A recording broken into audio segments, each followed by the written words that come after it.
This is Optimal Relationships Daily, episode 1550, 6 Critical Self-Care Tips for Highly Sensitive New Moms, by Ritvo of HighlySensitiveRefuge.com. Hello, everybody, and welcome back. This is ORD. I'm Greg Audino, and I'm here to share some of the best relationship-building content around with you, reading from blogs and books that help you with the various relationships in your life.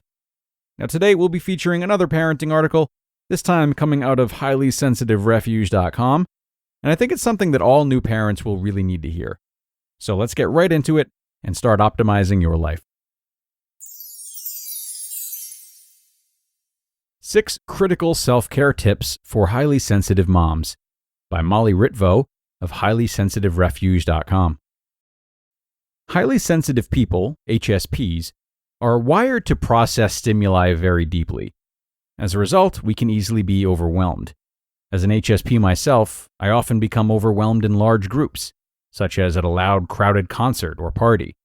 And I especially struggle in places with tons of stimuli, such as an amusement park.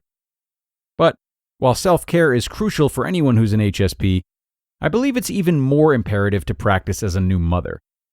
I've been highly sensitive all my life, but I've only been a mother for 5 months. It's been the most intense 5 months of my life, both wonderful and very hard, joyful and yet exhausting, exciting at times, but at other times monotonous.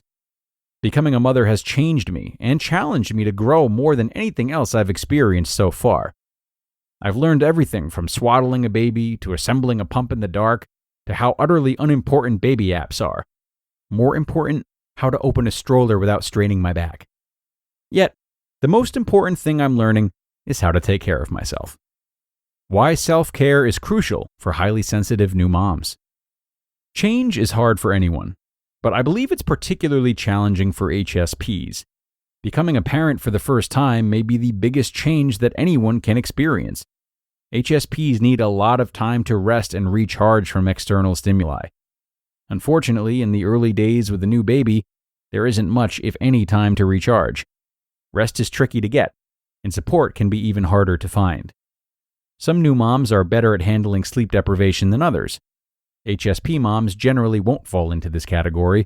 We're already at risk of overwhelm or running out of steam in our daily lives, so dealing with the added stress of not getting enough sleep can be a tremendous challenge. Some new moms will thrive on the lack of structure that comes during postpartum and will be more comfortable handling such drastic change. However, that lack of structure can be hard for HSPs who thrive on routine and predictability. Together, these factors mean that HSP moms will probably experience a hard transition and won't have much time for their usual coping strategies. This is why it's so important for new moms to build in extra time for self-care. 6 self-care steps for highly sensitive new mothers. To ease the change of becoming a new parent, I encourage all HSPs to prioritize their well-being. Here are 6 recommendations based on my own experiences on how to do just that. Number 1, give yourself permission to stay in bed. All day. Don't even get dressed. Stay in pajamas. Have meals and snacks and water, so much water, brought to you if possible. If you're breastfeeding, you'll be thirsty, so keep water bottles and snacks by your bed. Even though sugar can be tricky for HSPs, during the adjustment to new parenthood, I say eat what feels good. I had a strong chocolate supply at my fingertips. If you're a new mama who's recovering from childbirth, no matter how you delivered, you still need recovery time.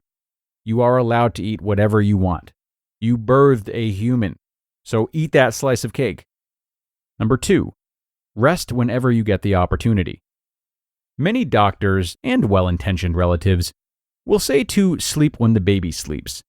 I actually found that advice challenging because I was so desperate for normalcy that I wanted to check my email and social media or make a phone call or even chat with visitors. But the truth is, I wish I'd put my phone down more and just rested when I could. Infants need to eat every 2 to 3 hours, so your sleep will be very interrupted. A lot of couples take turns feeding the baby so each parent can get some rest. But nevertheless, the newborn time is not a restful one. I suggest that you make it one by making sleep and/or rest a priority. Friends and family will be delighted to hold your baby while you take a nap. Do it. It's one of the best ways to accept help. Which leads me to Number 3, accept help. I'm not sure if having a hard time saying yes or no is part of being an HSP, but asking for help can be a humbling experience. Embrace help if it's offered. People will often ask, "Is there anything I can do?" And usually most of us smile and say, "No, thank you." This time, say yes. Have a list of tasks that friends and family can do, such as cooking a meal, taking out the trash, running a load of laundry, or heading to the store.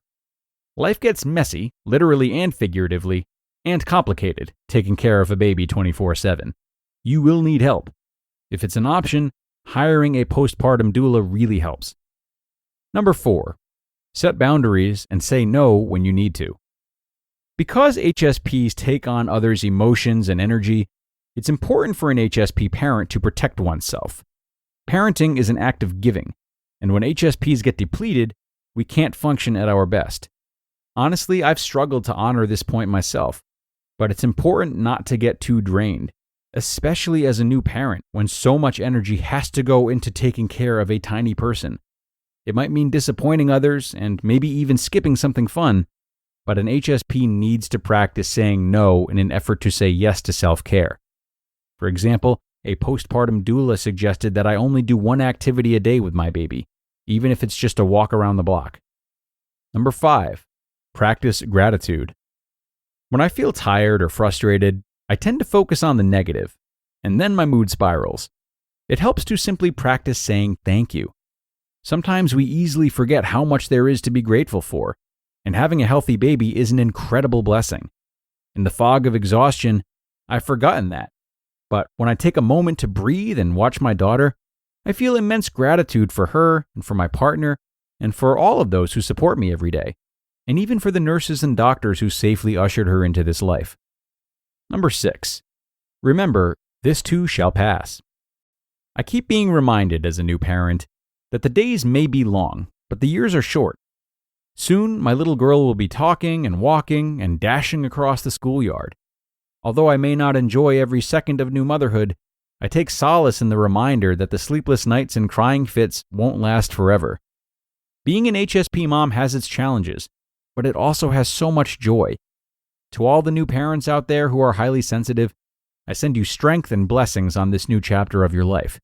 May it be filled with wonder and laughter, and of course, plenty of self-care.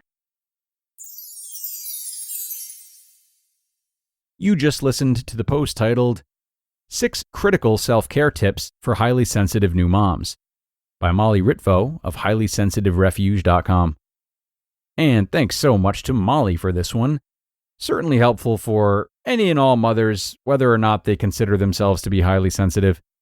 And I want to bring it back to the note she ended on really quickly, that being the solace that she takes in knowing that this particularly challenging phase of new motherhood will be done with before long. While it's perfectly fine and comforting to look towards a brighter horizon, to me it also feels especially important in parenthood to relish in every phase due to how quickly things change. Whether it's these first few months, or whether it's pregnancy, the terrible twos, or, when your kids start hating you for a few years once they're teenagers, all of these phases all come with unique memories to look back on when we realize that those phases were actually fun in their own way, even if we didn't realize it at the time. Not to mention we learn something within each of these phases, and it's really nice to reflect on what we might have learned as we transition out of them. So, find gratitude amidst the chaos if you can, parents. I'll leave you to it as it is time to get going now. I hope you enjoyed this post. Also wishing you the best this Friday if you're listening in real time. Enjoy yourself and be safe, and I'll hope to see you tomorrow for another post where your optimal life awaits.